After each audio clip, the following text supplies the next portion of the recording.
नमस्कार मित्र महिषासुर का नाम आप लोग सबको ही सुने हैं। आज हम महिषासुर का एक छोटा सा कहानी आप लोगों को बताएंगे।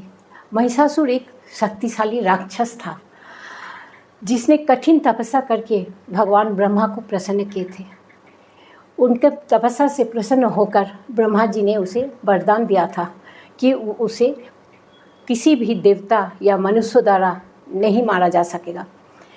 इस वरदान के कारण महिषासुर को बहुत ज़्यादा घमंड हो गया और उसने तीनों लोकों में आतंक मचाने लग गया।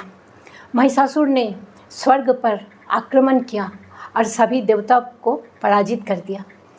देवराज इंद्र और सभी देवता अत्यंत चिंतित हो गए और उन्हें समझ में नहीं आ रहा था कि महिषासुर को उन लोगों ने कैसे वध करे, उनसे कैसे उन लोगों को छुटकारा मिले। त्रिदेव की सभा में महिषासुर के आतंक से मुक्ति पाने के लिए सभी देवता भगवान ब्रह्मा, विष्णु और महादेव के पास गए।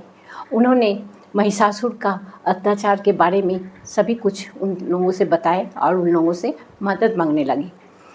त्रिदेवों ने विचार किया कि महिषासुर को कोई भी देवता या मनुष्य नहीं मार सकता, इसीलिए एक नई शक्ति का आवश्यकता है।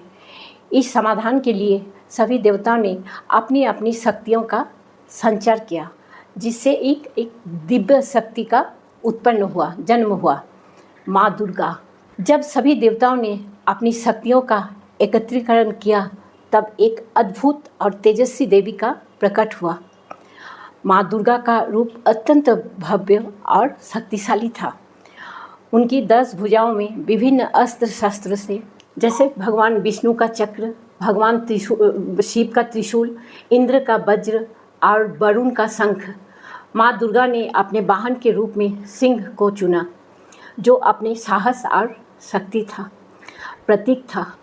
माँ दुर्गा का प्रकट होते ही चारों दिशाओं में प्रकाश फैल गया और उनको महिषासुर भी उनसे थोड़ा सा भयभीत हो गया। लेकिन महिषासुर बहुत जिद्दी था, वो लेकिन हार नहीं माना। वो युद्ध के लिए चुनौती दे दिया और उनके बीच 9 दिनों तक भीषण युद्ध हुआ। महिषासुर बार बार अपना रूप बदलकर माँ दुर्गा को भ्रमित करने का कोशिश कर रहा था, लेकिन माँ दुर्गा का पास उनका एक भी कुछ नहीं टिका। वो कभी हाथी, कभी शेर तो कभी भैंसों का रूप धारण करता, लेकिन देवी दुर्गा हर बार उनके चाल को समझकर उनका सामना करती रही। माँ दुर्गा ने अपने शक्तिशाली अस्त्र शस्त्र से महिषासुर की सेना को नष्ट कर दिया।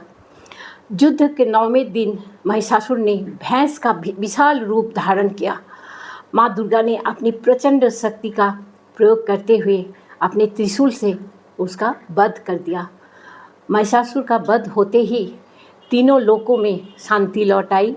देवताओं ने माँ दुर्गा की महिमा का गुणगान किया और उन्हें महिषासुर मर्दिनी का नाम से पुकारा गया, जिसका अर्थ होता है महिषासुर को वध करने वाली। महिषासुर माँ दुर्गा की विजय की स्थिति में हर साल नवरात्रि का पर्व मनाया जाता है। नवरात्रि में 9 दिनों तक माँ दुर्गा के रूपों का पूजा किया जाता है। ठीक है मित्र, अगर ये जानकारी आप लोगों को अच्छा लगा तो ज़रूर सब्सक्राइब कीजिएगा, शेयर कीजिएगा। नमस्कार।